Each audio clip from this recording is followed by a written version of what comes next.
Once, authenticity came from physical traces, the smudge in a handwritten letter, the crackling of film grain, the irregular heartbeat of real human speech. These were not features designed for our consumption, but accidents that revealed depth and time. Walter Benjamin called it aura, something you feel when an object is connected to its origin.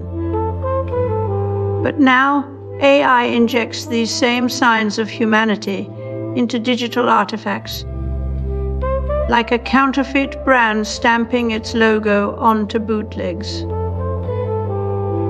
Roland Barthes warned us, the that has been is under siege. We used to recognize authenticity through experience, memory, and physical presence. Now algorithms fabricate these as well, simulating the weight of tradition in a voice message or the intimacy of a handwritten note. The result: a world where everything claims humanity, but nothing truly feels human anymore.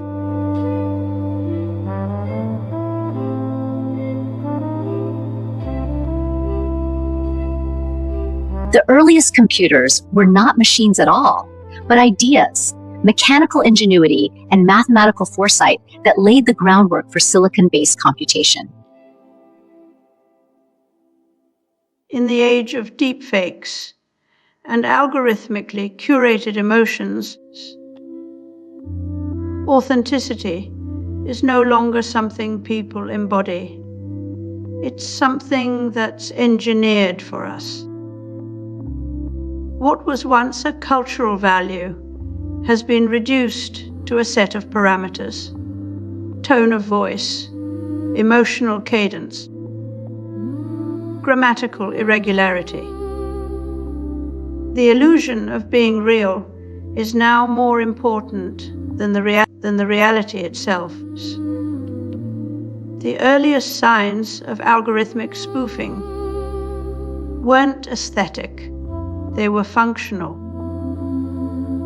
Programs like Leland Smith's Eliza and others attempted to mimic human thought through code.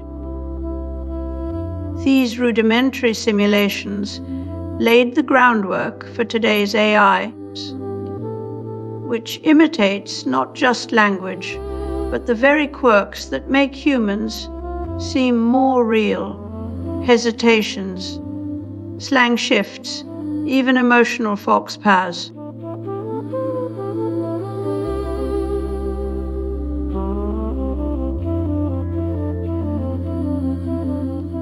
Fact checkers now train on AI-generated content,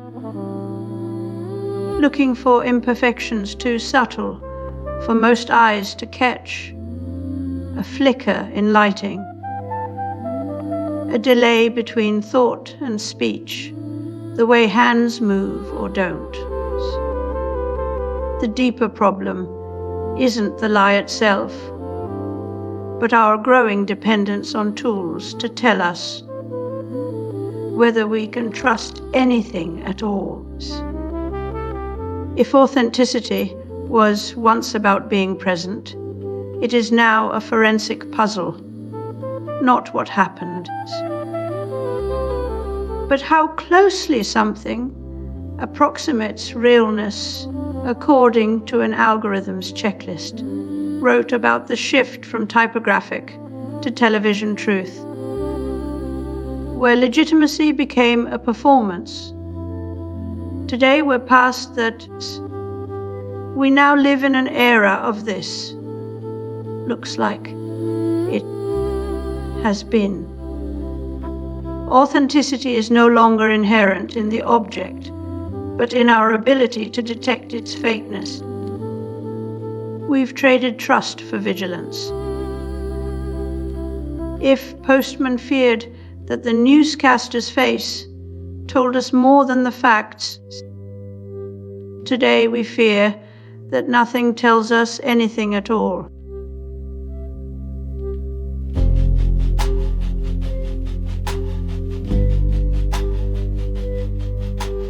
We once trusted a weathered guitar pick or a handwritten letter as proof of lived experience. Now, these tokens can be generated by an algorithm that knows exactly how to mimic wear and tear down to the pixel.